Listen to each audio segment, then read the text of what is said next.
Hello everyone. In our video 1 of medieval India and political transition, we have covered the topics Rajput dynasties and their contribution to art and architecture. Now next we will deal with the arrival of Turks. By defeating the small kingdoms of Rajput kings, Turks built their kingdom in the subsequent years. The establishment of Turks rule, whose religion was Islam, was not completely unexpected. Arabs had made failed attempts to capture Sindh region from the beginning of 8th century. Yes, Sindh region it is a state in northern province in Pakistan. Still, Sindh region was always under the constant threat of Turks attacks. Turks belongs to a nomad tribe of Mongolia.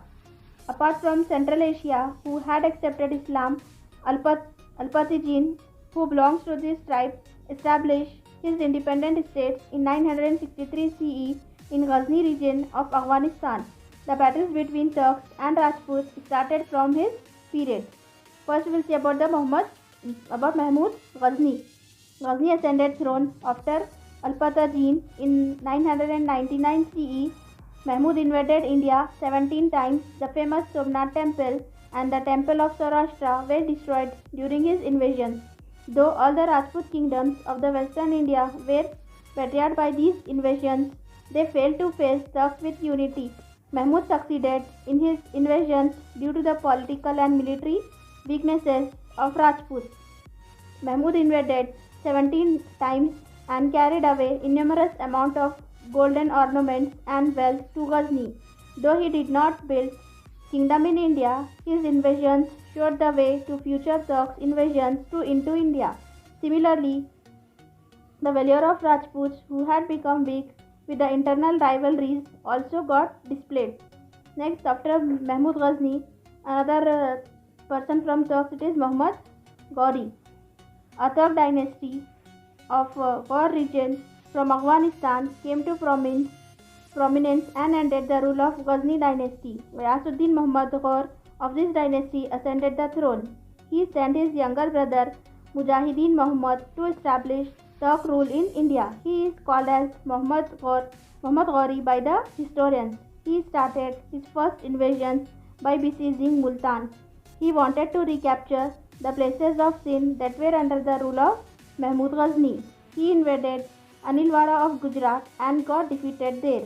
This defeat made Muhammad to change his plan and attack Peshawar and conquered it. Then Khusro Malik at Lahore surrendered. By keeping Lahore as his center, Muhammad attacked the plains of India. This attack was naturally resisted by the ruler of Delhi, Prithviraj Chauhan. He defeated Muhammad at Tarain in 1191 CE. Earlier also we have discussed the two battles of Tarain has been fought between Muhammad Ghori and Prithviraj Chauhan. Muhammad returned to Ghaur and again faced Prithviraj Chauhan at the Tarain in 1192 CE. This time he had made a lot of preparations. In this battle, the archers of Turks succeeded. The quick cavalry of Turks disappeared.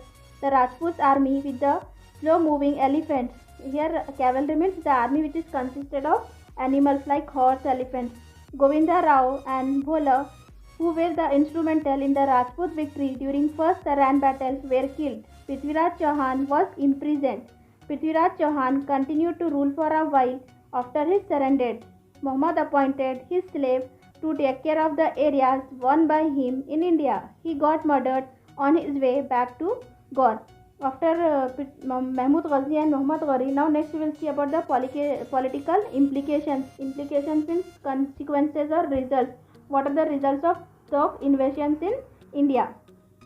The victory of Ghoris had made many political implications. The political system consisted of small kingdoms vanished.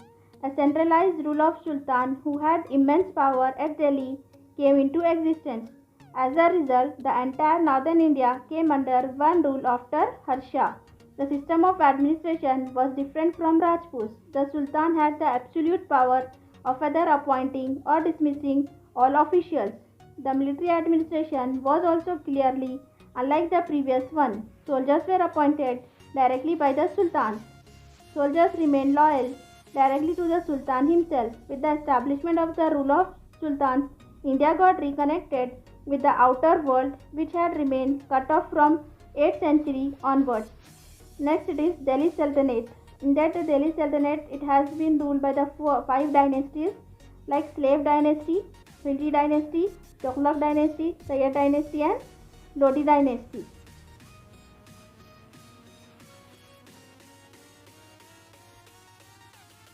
We will see this five dynasty one by one. First we will deal with the Slave Dynasty. With the departure of Muhammad, his slaves started strengthening their rule in the areas conquered by Turks. Qutbuddin Aibak, a slave who was very close to Muhammad and enjoyed his confidence, made Delhi as his capital and has taken out the center of administration. The other military generals of Turks who had remained in India accepted Qutbuddin Aibak as their sultan. Qutbuddin Aibak became the founder of Ghulam or slave dynasty.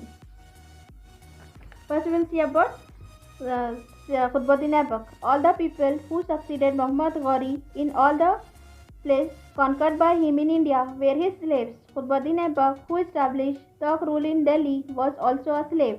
His successors were also slaves, hence their rule is termed as Ghulam dynasty. Apart from Aibak, Iltutmish, Razia Sultan and Balban are the important rulers in slave dynasty. First we will see about Qutbuddin Aibak. He led a strong foundation for the rule of Delhi Sultan.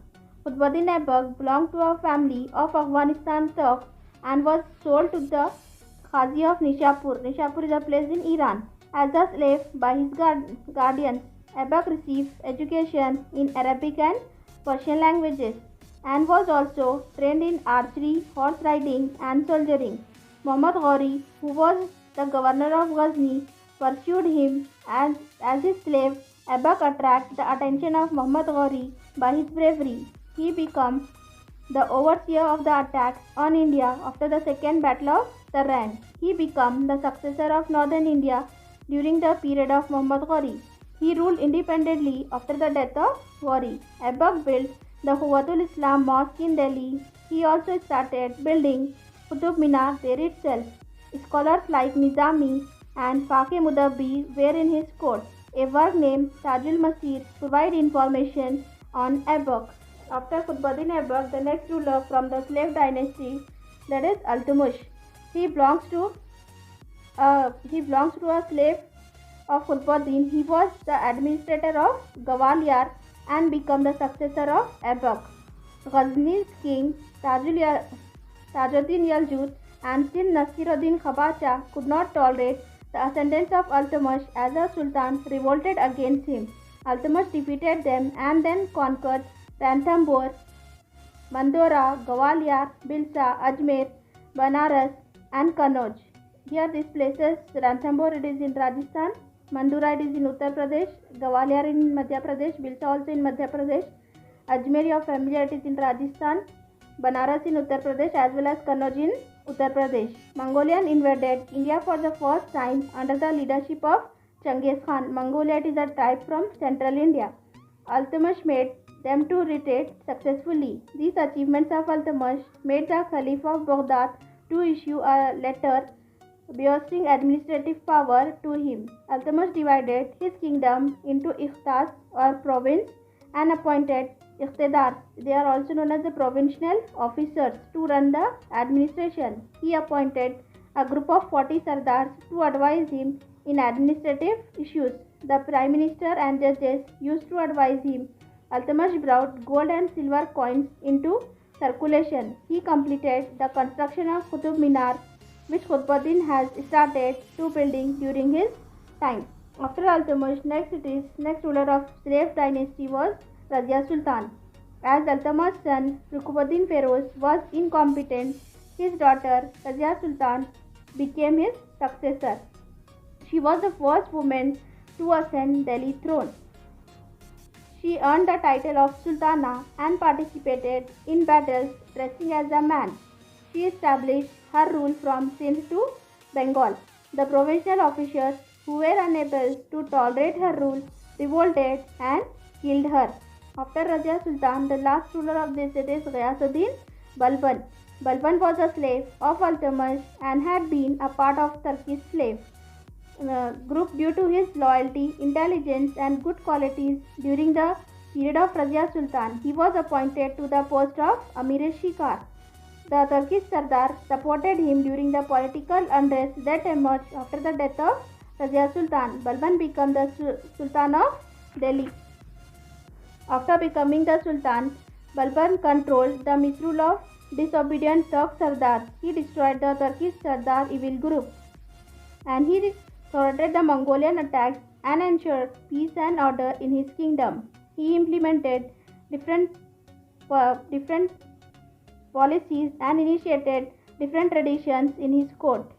He wore Persian style dress. He declared himself as a representative of God and enforced absolute monarchy.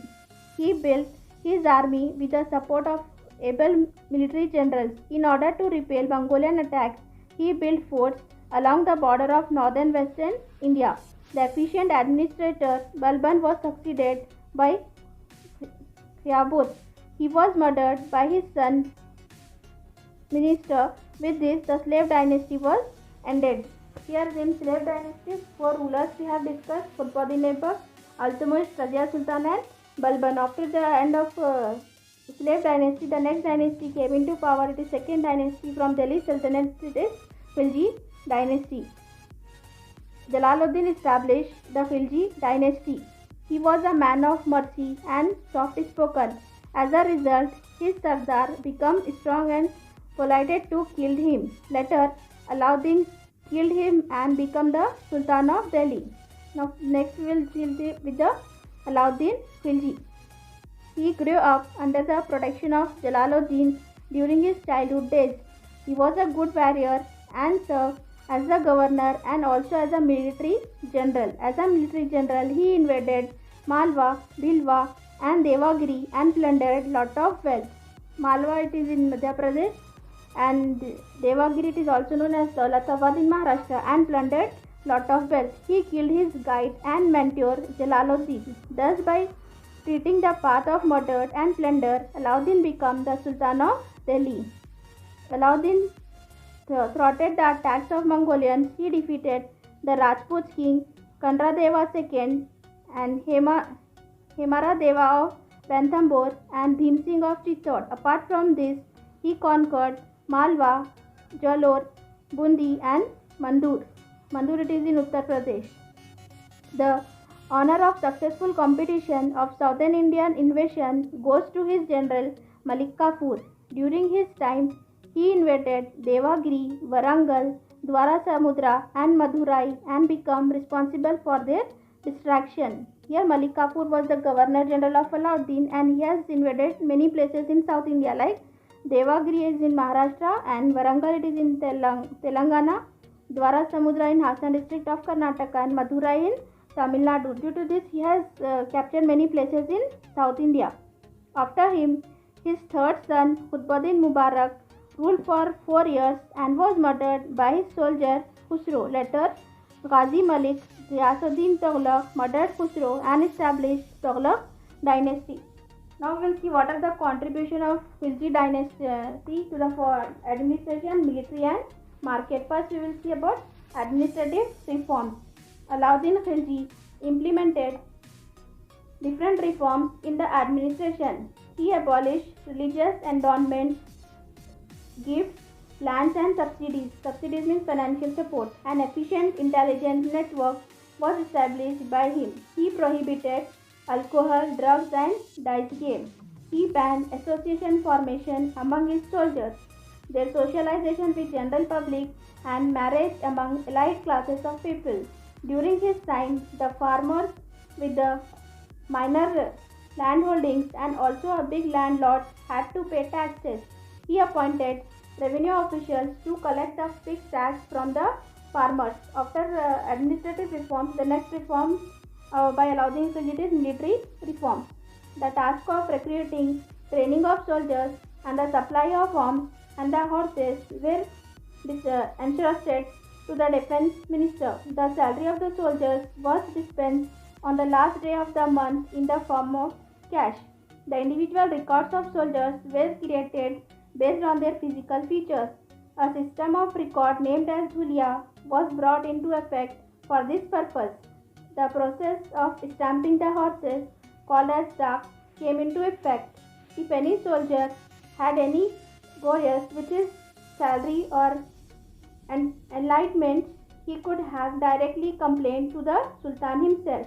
In military reforms, two famous reforms has been taken by Alauddin Khilji. It is first one, stamping of horses.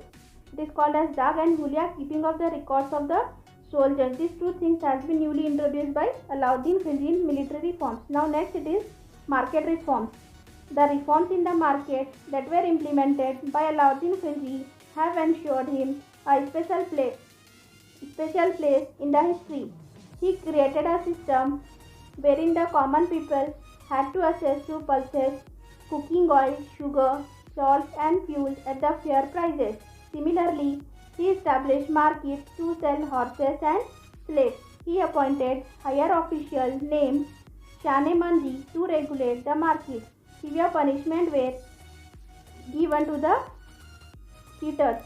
Here we have completed about the two dynasties, Slave and Khilji dynasty. In our next video, we will deal with the Tughlaq dynasty. If you are having any doubts, you can ask us in the comment section. Thank you.